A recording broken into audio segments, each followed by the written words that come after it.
The second part was a bit worrying for the National Party, Christopher Luxon. Listen, somehow in this poll, and I don't dispute it because it seems roughly in the same ballpark as the other polls that have been going, he's second to the opposition leader Chris Hipkins as preferred Prime Minister. Now just think about that for a moment.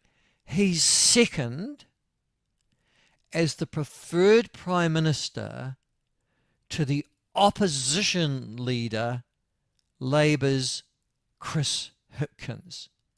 Now that's, I would have thought, almost impossible to do.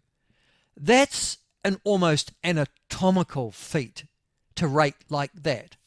And it's almost an absurd proposition when you think about it. National have a problem. It's not that their leader isn't connecting, it's that he can't connect. There's the problem with the National Party leadership at the moment. They want to connect, they're trying to connect, but they have a leader who can't connect. He doesn't have the emotional or psychological ability to understand and to talk to ordinary Kiwis about ordinary stuff. And that's why he gets outrated in this latest poll by Chris Hipkins, who we all know to be a deeply inadequate political leader and an apologist for the excesses of the past. Listen, and I was trying to think, why can't Christopher Luxon connect? Well, I suppose you've got to call yourself Christopher to start with.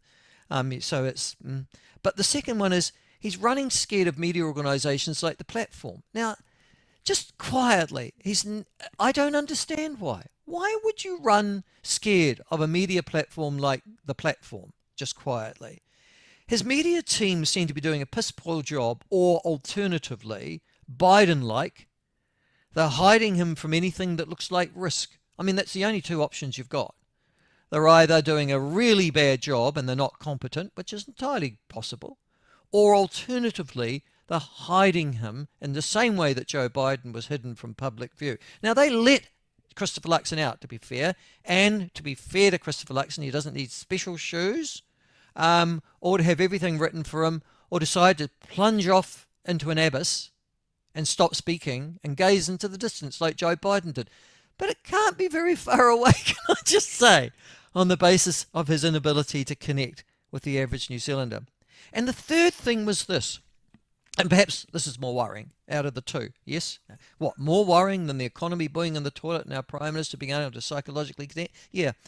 It's this, that the poll reached the wrong conclusion. Well, you'd expect that from Radio New Zealand. After all, they're not very bright. That's why they're working for Radio New Zealand.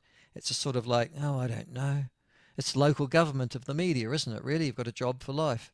Well, I suppose it's quite a bright decision to make in some ways. I've got a job for life. I don't have to do much. But it is the local government of the New Zealand media. Anyhow, no. And so they reached the wrong conclusion. They came, look, this is what would happen with the poll. It would be absolutely equal. No, it wouldn't be. No, if that poll was replicated on election day next year, in actual fact, because of the Maori seat overhang and the way in which the Party Maori and the Maori seats actually impede and sabotage democracy in this country, the centre-left would win.